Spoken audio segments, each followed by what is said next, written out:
It's 1997. Biggie will die later this year. He's in a session here. There's an MPC-60 on a table right there. This is a production room where Biggie's in. This is one of his last sessions in New York before he goes out to California. He's going to do some tracks here, working on some songs. And of course, got his joint right there and a couple of guys with him. And you'll see here an SP1200 and an S950. In 1997, EMU is still making the SP1200, but something happens. Creative Labs buys them out, and they do not want to make the SP1200 anymore. They have other plans for EMU Systems. Marco Alpert decides to leave EMU Systems. AKAI hires him for research and development. Now, Marco is the guy that worked with Dave Rossman on the SP1200. He wrote the menus. He decides to tell them the research shows that you need to make a brand new MPC. The market's ready for it. It'll be better for the company. AKAI says no. He tells them, why'd you hire me? I'm here for research and development. That's what the information says. Then they agree. AKAI makes the MPC2000. They sell 10,000 copies in the first year. It's the largest selling item they've ever had, the biggest. They make $15 million on a suggestion from Marco Alpert. And Marco was the guy that worked with Dave Rossman at EMU Systems. They created the SP12 and SP1200. He knew where the market was going to go. The year is 2000. They're going to sell the MPC2000XL this year. It will make more sales than the MPC2000. And here it is, the AKAI Professional MPC2000XL. This machine is the largest selling MPC AKAI has ever made.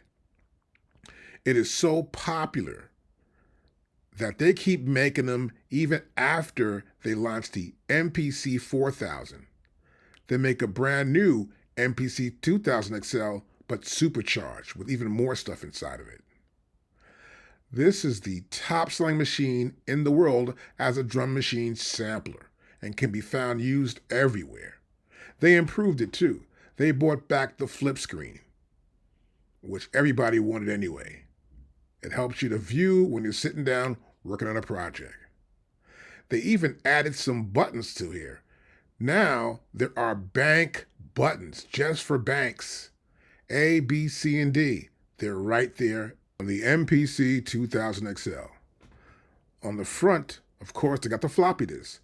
In this picture, you'll see somebody created their own front, which I always prefer to do because the other front is too flimsy. It's good to have a good solid front of your machine to hold your floppy disk in. But it's solid.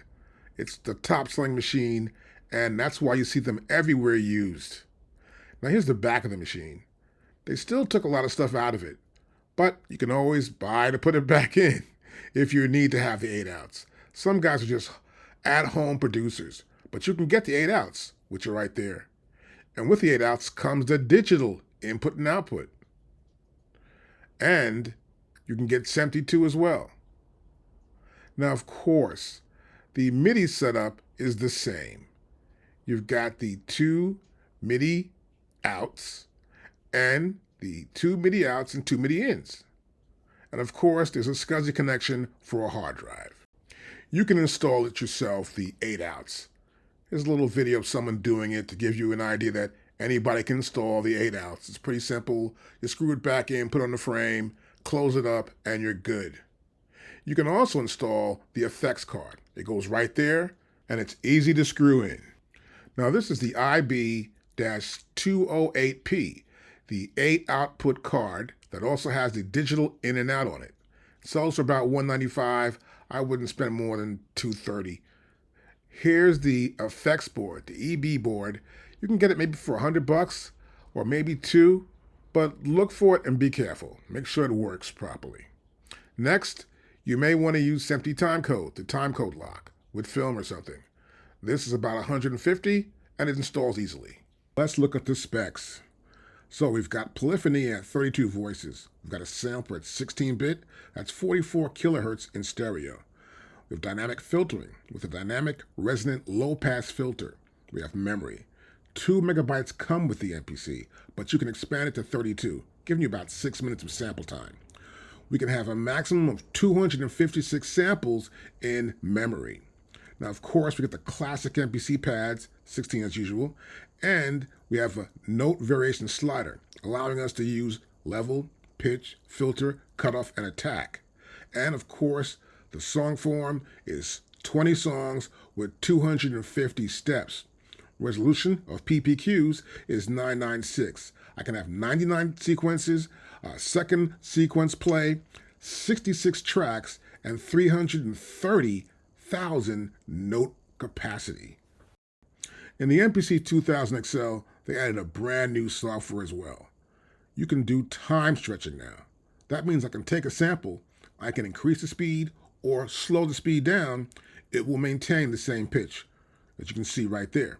It has presets as well for rhythm, for vocals.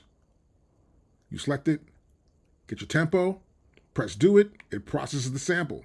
Once it's done, you'll have a brand new sample right here, and it renames it for you. I can also set samples up into zones. Where I get a sample, I have certain areas all chopped up based on the transients. Once it's set up, I can pick whichever sample region I like and adjust the start and end time of that sample in that particular zone.